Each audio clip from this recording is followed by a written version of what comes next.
ranking the last 10 Finals MVPs. Look, this is going to be controversial. There's a couple close ones, and there's also one that is very, very taken the wrong way. A lot of misconceptions about the Finals, and I'll talk about that Finals in a second. But nonetheless, I mean, let's get straight into it, bro. We got 10 people to talk about. All right, so let's start at the bottom. We all know who's at the bottom. It's Andre Iguodala. Andre Iguodala won the 2015 Finals MVP because he clamped LeBron James. Clamped in quotation marks, but Andre Iguodala on defense actually was a lot of why the Golden State Warriors got out in 6 and not in 7. Iguodala's defense was great, and he definitely deserved the Finals MVP to me, not as in an offensive standpoint, but as in a defensive standpoint. He's definitely the Finals MVP. But I mean, why wouldn't he be the bottom of this list? He averaged 16 points, 6 rebounds, 4 assists. You know, his shooting splits were kind of suspect. 35% from the free throw line, 40% from 3, and 52% from the field. Though was nice. A 59% true shooting percentage. By no means was Andre Iguodala not a top 3 player of this series, because he was. It was Iggy, Dre, and Steph as the top 3 players. But nonetheless, he's number 10 on my list. Let's get into the next obvious one. In the last 10 Finals MVPs, Kawhi Leonard's a pretty weak one.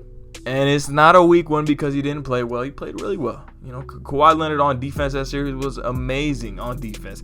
Very impactful. Are we going to talk about how they gave out Finals MVPs for playing defense on LeBron? That's pretty crazy. But anyway, and it's not that Kawhi wasn't even the best player in this series, because he very well could have been considered the best player on the Spurs. So he averaged 18 points, 6 rebounds, 2 assists, shooting 61% from the field and 58% from 3, albeit on not many attempts from 3. And Kawhi Leonard, although he wasn't a high volume scorer, he scored very efficiently on that 18 points per game he put in. I think he might have been the best player on the Spurs. He was definitely the most impactful one. The reason why he isn't higher is because he's just not a star. I mean, at this point in his career, he was not a star level player. It didn't happen until like 2016, to where he actually became like an all-star and a star and somebody that can be a consensus top player in the league. Kawhi Leonard was a great defensive player and a great three-point shooter at this time in his career, but he just wasn't a star. That's why he's number 9. And well, at number 8, we continue the trend of Kawhi Leonard.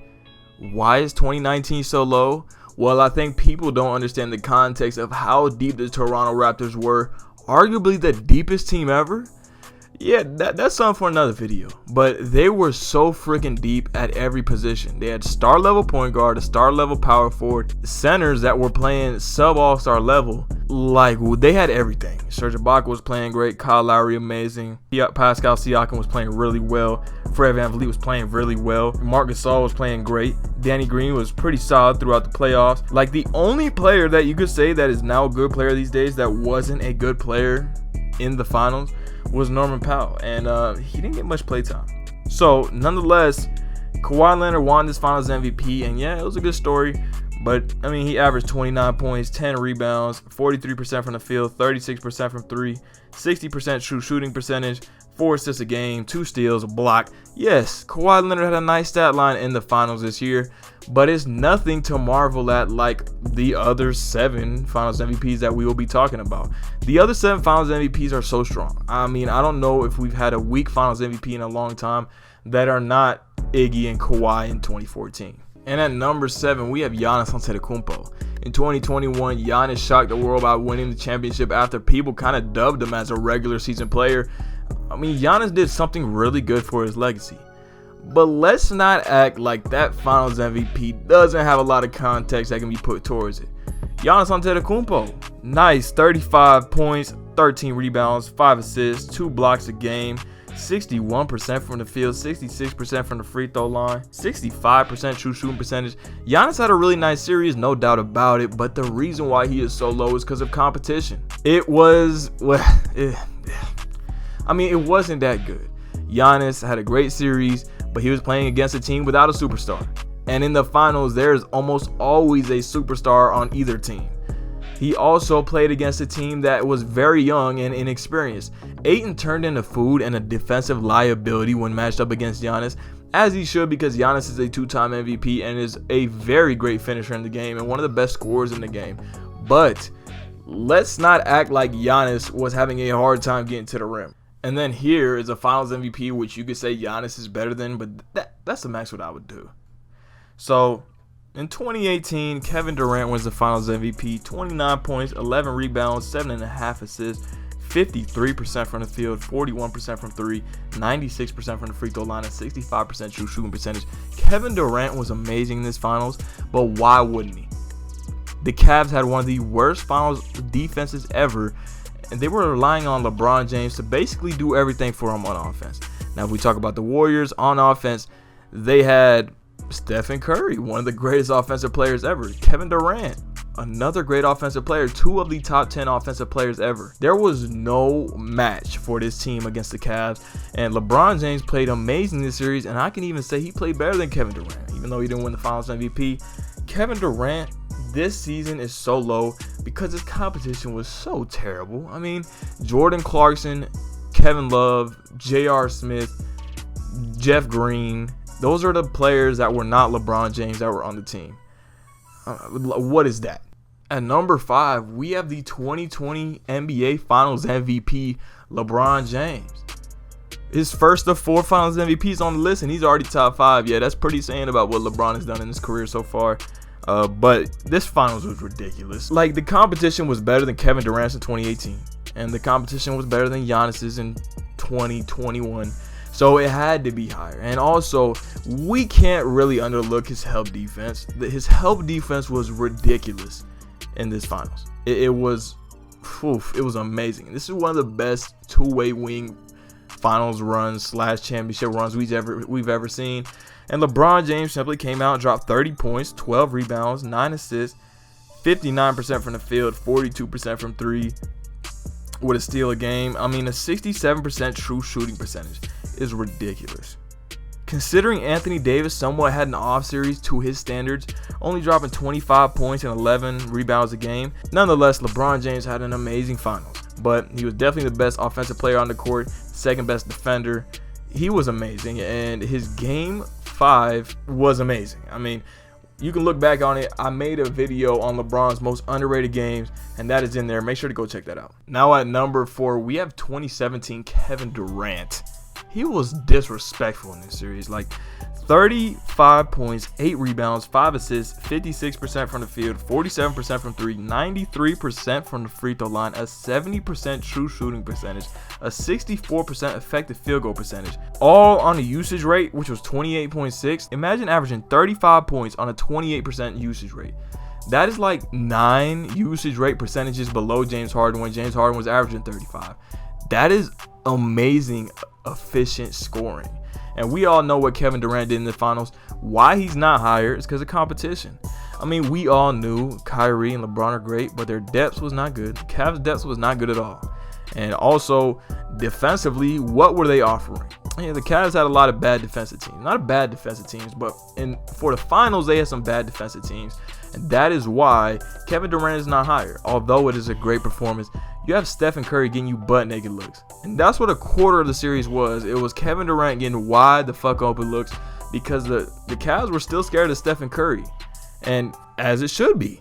And at number 3 for the best last 10 Finals MVPs, we have 2012 LeBron James.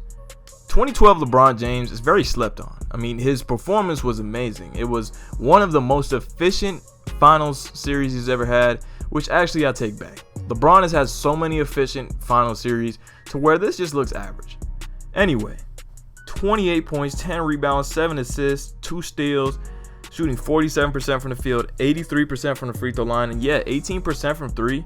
But are we going to talk about how he barely took threes? He was full attack mode in this series. He was amazing. Like, when it comes to just being in full attack mode, he saw what happened in 2011. He wasn't going to let that happen again. You know, we saw the 2012 performance where he dropped 45 points. His greatest performance ever to me, at least to me. You know, I'm a Heat fan, so I got to stick up for it. But nonetheless, 2012 LeBron James arguably played better than 2013 LeBron James. And 2013 LeBron James is next on our list. So like I said, 2013 LeBron James, the second best Finals MVP of the last 10 Finals MVPs. 25 points, 11 rebounds, 7 assists, 45% from the field, 35% from three, 80% from the free throw line. Now, this was not one of the more efficient LeBron James final series because, I mean, he's had so many efficient ones. 53% true shooting percentage, was above league average, or was above average for the playoffs.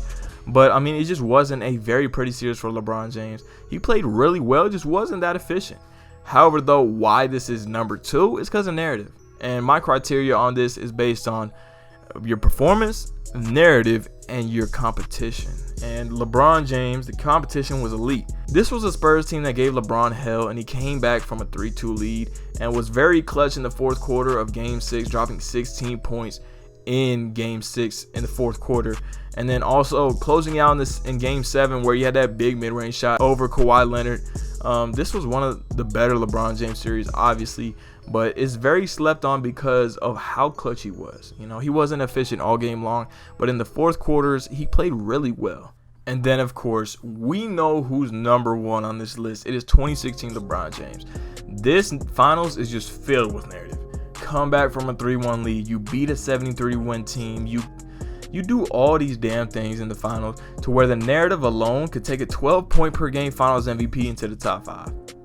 I'm serious. This is how much narrative impacted this finals. So obviously, if you come out averaging 30 points, 11 rebounds, 9 assists, 3 steals, and 2 blocks on 49% from the field, 37% from 3, 72% from the free throw line, with a 56% true shooting percentage, while also having some of the best closeout games in finals history, you're going to be the number 1 spot.